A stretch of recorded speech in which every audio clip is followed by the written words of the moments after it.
find the equation of line which passes through the point 1 2 3 and is parallel to the plane x minus y plus 2z equal to 5 and 3x plus y plus z equal to 6।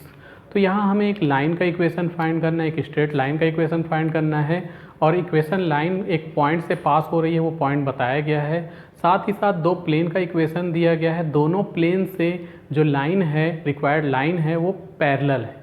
तो शुरू करते हैं। तो हमारे पास एक formula होता है x minus alpha upon a, y minus beta upon b, z minus gamma upon c. ये उस लाइन का इक्वेशन है जो अल्फ़ा बीटा गामा से पास होती है और लाइन के direction ratio A B C है। तो यहाँ पर ये पॉइंट दिया गया है x 1 2 3, तो इसलिए अल्फ़ा बीटा गामा की जगह हम 1 2 3 अगर पुट कर दें तो लाइन हो जाएगी x माइनस 1 बाई ए, क्योंकि ये formula x minus alpha upon a, y minus beta upon b, z minus gamma upon c. Alpha beta gamma वो पॉइंट है जिससे लाइन पास हो रही है, तो x minus 1 upon a, y minus 2 upon b, z minus 3 upon c. तो ये हो गया, तो ये हो गया लाइन का इक्वेशन 1, जहाँ ए बी सी क्या है, where A B and C are the direction ratio of line. A B C line के डायरेक्शन रेशियो हैं। अब गिवन प्लेन हम लिख लेते हैं। गिवन प्लेन है x minus y plus 2z equal to 5 और दूसरा है 3x plus y plus z equal to 6। तो इसको लिख लेते हैं प्लेन 2 और इसको लिख लेते हैं प्लेन 3।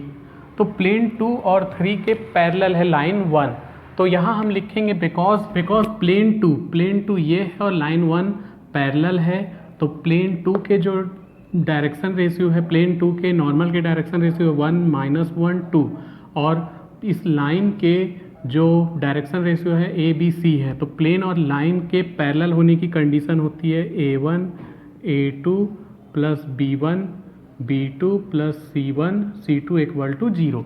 ये एक प्लेन है और एक लाइन है, दोनों के पैरेलल होने की कंडीशन है। a1 b1 c1 लाइन के डायरेक्शन रेशियो है, a2 b2 c2 प्लेन के डायरेक्शन रेशियो है। तो यहाँ पर जब इनकी वैल्यू रखी जाएगी तो a के जगह तो a ही रहने वाला है, a2 के जगह 1 ले लेंगे, क्योंकि प्लेन 2 के जो नॉर्मल के डायरेक्शन रेशियो है 1 माइनस 1 2 है, तो 1, फिर b का इंटू माइनस 1 से प्लस c का इंटू 2 से इक्वल टू 0। तो ये हो जाएगा a minus b plus 2c equal to 0। ये हो गया इक्वेशन नंबर 4। ठीक, वैसे ही प्लेन थर्ड जो है वो प्लेन थर्ड है वो लाइन 1 के पैरेलल है, तो यहाँ भी सेम यही कंडीशन लेंगे।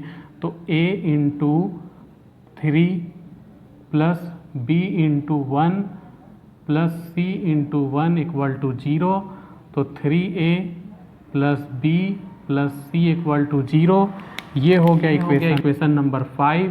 हम इक्वेशन 4 और 5 को सॉल्व करेंगे। तो solving equation 4 and 5, solve equation 4 and 5। तो इक्वेशन 4 और 5 को क्रॉस मल्टीप्लिकेशन मेथड से सॉल्व कर देते हैं।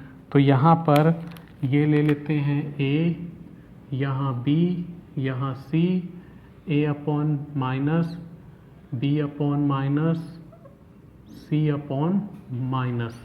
तो यहाँ वैल्यू रखेंगे, यहाँ b का मल्टीपल होता है, b का मल्टीपल है माइनस 1 1, माइनस 1 1, c का मल्टीपल 2 है, यहाँ 1 है, तो 2 1, फिर a का मल्टीपल यहाँ 1 है, यहाँ 3 है, 1 3, फिर b का मल्टीपल माइनस 1 1 जो कि पहले भी लिखे थे 1। अब इसका इससे इंटू होगा तो माइनस 1, इसका इससे इंटू हुआ तो 2, इसका इससे इंटू हुआ तो 6, इसका इससे इंटू हुआ तो 1, इसका इससे इंटू हुआ तो 1, इसका इससे इंटू हुआ माइनस 3 यानी प्लस 3। तो a by minus 3, b by 5, c by 4, equal में k मान लो, इक्वल में k मान लिए, तो a इक्वल टू हो जाएगा माइनस 3k, b इक्वल हो जाएगा 5k एंड c इक्वल हो जाएगा c इक्वल टू 4k। तो ए बी सी की वैल्यू k के फॉर्म में आ चुकी है। इन वैल्यू को हम इक्वेशन 1 में पुट कर देंगे तो रिक्वायर्ड लाइन का इक्वेशन मिल जाएगा। तो put this value in equation 1 we get, तो इक्वेशन 1 में इन वैल्यू को रखें तो इक्वेशन 1 है x माइनस 1 बाई ए, तो x माइनस 1 बाई ए के जगह -3k, y minus 2 by B के जगह 5k और z माइनस 3 बाई 4k। सभी में अपॉन में 4k है, सबके 4k को डिवाइड कर देंगे, हटा सकते हैं क्योंकि ये इक्वल में है। तो ये हो जाएगा x minus 1 by -3, y minus 2 by 5 और z minus 3 by 4 which is required equation of line.